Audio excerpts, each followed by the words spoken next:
queria, companheiros, antes de começar a minha saudação, fazer aqui uma saudação aos servidores públicos federais do Chile, que no dia de hoje começaram uma greve nacional para reivindicar que o governo daquele país aumente o seu salário. São 400 servidores parados, lutando pelo seu direito, e que eu começo a salvar aos nossos irmãos lá do Chile. Os companheiros que me antecederam já falaram da situação que vive nesse momento vários países da Europa, em função das consequências da crise da economia, que longe de ter terminado, como dizem as autoridades do nosso país e da maioria dos países do mundo, cobra o seu preço, um preço alto da classe trabalhadora da Europa nesse momento. E se nós analisarmos, meus companheiros, os ataques, as medidas que foram adotadas na Grécia, em Portugal,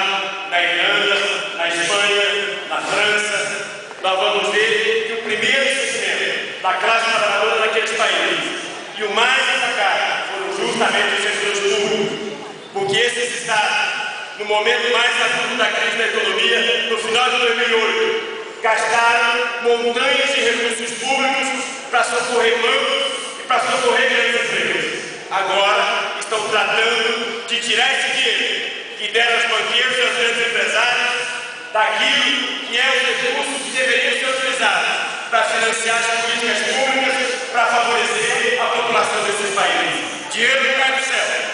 Os trilhões de dólares que foram utilizados para socorrer grandes empresas naquele momento vão ser retirados nesse momento do financiamento do serviço público, dos direitos dos servidores públicos e das políticas que deveriam ser implementadas para assegurar melhores condições de vida para toda a população daqueles países. Mas essa situação, companheiros e companheiras, não se resume à Europa. Aqui no nosso país, que vive, evidentemente, ainda nesse momento, uma situação da economia diferenciada, também nós começamos a ver a expressão desse mesmo processo. Se nós analisarmos as promessas que foram feitas na campanha eleitoral pela candidata que foi eleita presidente da República, a senhora Dilma Rousseff, do Partido dos Trabalhadores,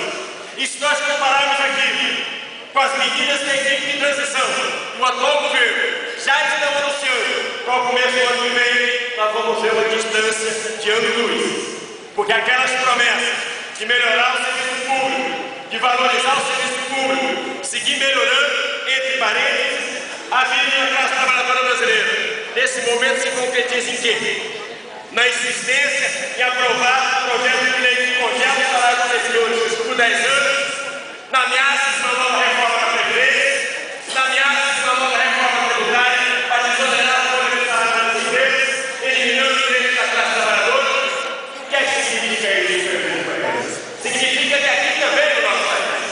como foram destinados centenas de milhões de reais para socorrer bancos e grandes empresas, em algum lugar vai ter que ser esse dinheiro, ele não cai no céu. E também o que se prenuncia na medida anunciada até agora, o novo governo, são ataques sobre o serviço público, sobre os servidores públicos e o conjunto da classe trabalhadora brasileira, para que se possa dar continuidade ao socorro aos bancos e grandes empresas desse país. É esse momento, companheiros e companheiras, que se realiza o Congresso da Consciência. Por isso a importância desse Congresso nesse momento. Porque o desafio que está colocado para a classe trabalhadora brasileira nesse momento é de construirmos a resistência e a luta da nossa classe para impedir a concretização desses ataques que se anunciam contra os nossos direitos e as condições de vida da classe trabalhadora. Obviamente, a responsabilidade dessa resistência não é só da